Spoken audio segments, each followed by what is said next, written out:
Dave Lawrence with you, and today we've got a very talented, diversely influenced guitarist and songwriter joining us. He's been my guest before here on 105.9. The last time he was in town, he even came to my apartment to tape an interview. He's just that down-to-earth kind of cat, and he's here to talk about his new CD we've been pounding, Songlines, his career with the Allman Brothers Band, and his upcoming tour with Eric Clapton.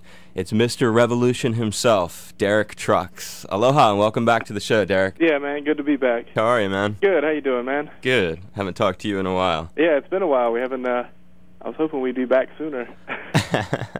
And you remember that, doing that interview in my living room? Yeah, that's a unique interview. We don't do a lot of those. There you go. Well, we've been pounding your record. Cool, man. That's exciting. Well, we appreciate that, man. I know you do. You're a very appreciative person. I wish I was in your weather. We're up in New York City. It's kind of nasty today. Is that where you're at doing these? Yeah. We're doing the Beacon Theater run with the Allman Brothers Band, 13 shows, which has been a lot of fun. And when did that just started, the other day? Yeah, tonight's the 4th show, and the 35th anniversary of the Fillmore East record, so that'll be fun tonight. And 14 shows you're doing there, right? Yeah, it started with 13, and I think they added an extra show at the end of the run. Yeah, they did. I've been I talk about it a bunch in the air because it's just such a staggering statistic of shows, man. And I know every year you guys do a long run there, but that's just out of control. Yeah, the first show we did this year was the 175th sold-out show the Allman Brothers had played at the Beacon Theater, so that's pretty impressive. 175. Yeah, that's a lot of shows, a lot of years. It is, and and you're such a busy cat. So this is it's interesting. It's hard when you're talking to you. There's so many things that a person could talk about, and certainly Allman's is one thing. Another element in your life that's been a big part of what we've been doing on the air recently has been your record Songlines, which is it's so many different eclectic sounds on there. The one we've been spinning a lot is Revolution, and I'm really impressed by the diversity of the musical styles. Is the title Songlines, is it inspired by the diversity, or did you intentionally want to demonstrate your own song lines? Because I read the rap inside. It's really cool how you have the historical, the history of the term songlines. Yeah, the title came after the record was done, and I was actually reading that book. Somebody had given me a book called The Songlines, written by a guy named Bruce Chatwin, and while I was reading it, it just I thought it fit in really well with what we had just done, and just the whole mindset of the band, and the diverse styles, and the whole trip of traveling the world playing music. I think it fits pretty well.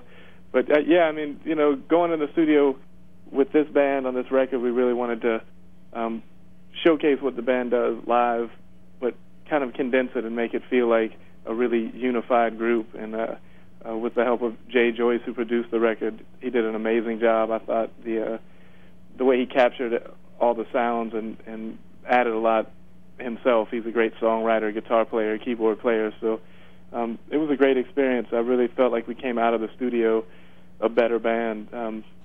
Really learned how to serve the tunes and back up Mike Madison, the vocalist, a lot better. And I'm excited to go back in, having done this record. And you mentioned, I mean, Jay Joyce is really deserving of credit because not only does he play keyboards on the record and having produced the record and mixed it and recorded it, he also is the author of the song we've been pounding so much, this Revolution tune, which is, this is a producer who's really put his stamp on the album. Yeah, it's nice. I think when we were on the search for the right guy to do the record, talked to a bunch of people, and just the chemistry with him, we really just hit it off really quick. And I think the type of record he wanted to do, it was definitely a departure for what he's used to. He had never recorded a tune over 6 minutes, and we came in with about 10 tunes over 10 minutes. So it was fun. When we ended up doing the Koali tune, Sahib Terry, the Nusrat tune, I think it clocked in at around 9 or 10 minutes. Yeah. He was thrilled to do that. It was a lot of fun. He kind of came to us and up to a certain point, and then the band kind of came to him, and we met in this nice middle place that felt just comfortable enough, but kind of uneasy for everybody. So you feel like everybody's really experimenting and trying things. It was a great experience that way. And I want to talk about the Nusrat song in a second, but real quick, how did he come to you and say, "Hey, I've got this tune, Revolution, and I think it should be on the record," or how did one of his tunes end up being the single for the record? That's such a powerful statement. Me and Mike Madison, the vocalist, went down about a week and a half before the band got there, and wrote tunes with Jay and rewrote some of our tunes, and that was a song that we worked on with him in the studio prior, and we had maybe 5 or 6 other song ideas that we had co-written with him, but that was the one that seemed to fit the best, and it was a tune that he had written a few years back, and it just it felt right for the band, and we don't play many straight-ahead rock tunes, so I thought it'd be fun to experiment that way. For most bands, playing a straight-ahead jazz tune or a quali tune would be the departure, but for this group, playing a rock tune was actually the biggest departure. Right. So it was fun. That's a big part of your records, and that's a good lead into to the Nusrat Fateh Ali Khan song, and you've covered on the last Joyful Noise is the last record, right? That's the last studio record.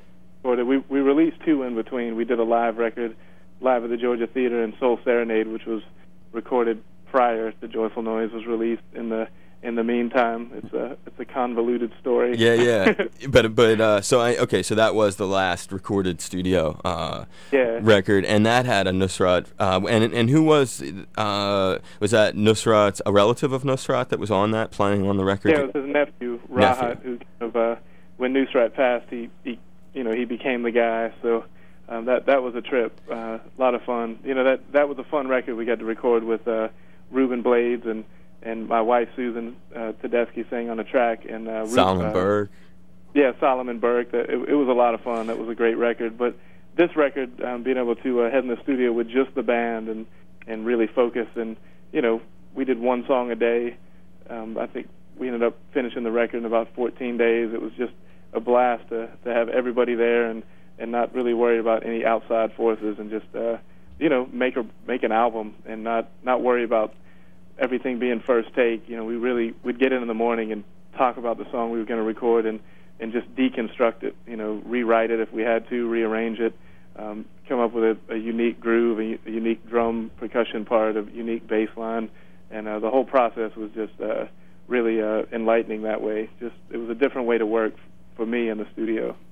You and the record ends up with so many different kinds of styles. It comes together to be one record. How would you, if someone asked you to describe what kind of album it is, like if you were standing around like backstage, let's say, and at another show, like you went and you're seeing like the Cream reunion, let's say, and you're standing around backstage and you bump into some cat and he's not really familiar with your record, but he's asking you questions and he says, what kind of album is it that the song lines is? How would you describe it?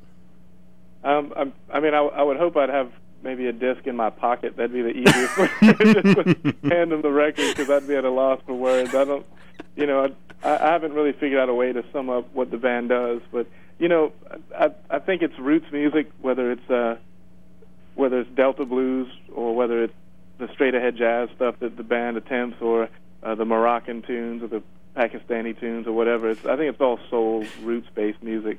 But it's like, did you ever see Nusrat when he was alive? No, I missed him. I have videotapes and listened to plenty of it, but never got a chance to witness it. I saw him a couple of times. I saw him and in Boston, both at the which was it? It wasn't the Wang Center. I guess it was Symphony Hall that I saw him at there, 93 and 95. And it was crazy. I mean, and actually I went with Carter Allen. You know Carter Allen from ZLX? Oh, yeah. The music director. I actually took him to see that 95 show. And I mean, it was mesmerizing. People were like, people like hurled money at him and stuff. I mean, they lose their shit. I mean, it gets really, and so, and he's from Pakistan, and he passed on, and a lot of people listening probably are very, this is a name that they're not familiar with at all, Nusrat Fateh Ali Khan. But for me to see him show up now on 2 of your records, I just want to hear, how did you get into that as Derek Trucks, and And I don't know if you're aware, you sort of Allmanize his tune. It almost sounds like the one that's on Songlines. You could break that thing out in the middle of a Brothers show, the way you've done it. I'm just curious. You know, it's the great thing about melodies that are that strong is they can really cross over. You know, and it's one of those tunes that when people hear it for the first time, often the reaction I get is, "I know that tune. Why do I know that tune?" And I'm pretty sure they probably haven't heard the Koali version, right. at least Tuscaloosa, Alabama, or some of the places that we're playing these tunes. But you know, it's an old, ancient, great melody, and you know, it's amazing to be able to you know, carry on that tradition in a completely different light. And I mean, he was one of the great voices of the last 50, 100 years. You know, you have in our music, you have people like Aretha Franklin and Stevie Wonder and Ray Charles, and you know, some of like the undeniable great voices, and he was one of those. Just they drop a few on planet Earth every once in a while. It's just undeniable. You know, it crosses all kinds of barriers. So it's, you know, it's nice to be able to tap into to some of those tunes and just reinterpret them. But how did you get into Nusrat, Derek? I mean, like, who turns you on to that dude? I mean, there's a great drummer in Atlanta, Georgia, Jeff Sipe. He played with a band called the Aquarium Rescue Unit. Mm-hmm. Jimmy Herring and Oteil Burbridge, who played with the Allman Brothers, and Jimmy played with the Dead. They came out of that group, and Jeff was always turning me on to great records, and he played me a Nusrat record, and that was that. So I went out and you know, you get a record, burn it out, and then move on to the next one. And he has tons of albums, so it was a good trip to be on. It's just you deserve the credit for having that kind of diversity on your record, bro, because you touch on so much stuff, and to see his name again on one of your records, I'm like, wow. What is it? Cool. What is it with Derek and Nusrat? It's like, wow, because that's really You know, it's nice having musicians in your band that are versatile enough to try all that stuff and not balk at it, because you know, to go from a Rahsaan Roland Kirk tune to a Nusrat tune to you know, a straight tune like Revolution to whatever else we did on the record, it takes a certain type of musician to be able, especially drum, bass, keyboards, rhythm section, to be able to make that stuff all seem legit. So it's a blast playing with these guys.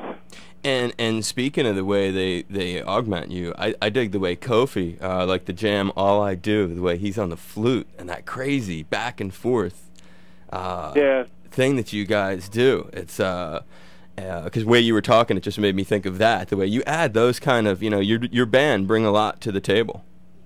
Yeah, Kofi's an amazing musician, and that one section was a blast in the studio, because we would we ended up looping that section and just playing it down maybe 5 or 6 times. He was in one room with a flute, I had the guitar in the other ones, and it was just like a free-for-all for about a half hour. And then we picked out the section that felt the best or the craziest. That was a lot of fun. That is some jam right there, dude. That's a happening one. I like that one. Nice. Yeah, that's one of my favorite tunes on the record. Listening back, you know, at the time I didn't really think of it that way, but now when we play it live and when I listen down to the record, that one really sticks out as just being a good time. Wow, we have one of the same favorite tunes on your record. I like that. Cool. Hey, real quick, how am I doing on time with you, Derek? Am I okay right now? Yeah, I'm actually needing to run shortly. Okay, then I'll jump to the end. I just want to. Cool. Just two more quick things. So, I'd be remiss, Derek, if I didn't bring up this gig that you got with Eric Clapton that's ahead, which is I've been bragging about on the air a bunch. This guy was in my living room, and now he's going to be doing this tour with Eric. How'd you get that gig? You know, I just got a call from him randomly on my cell phone, quite unexpectedly.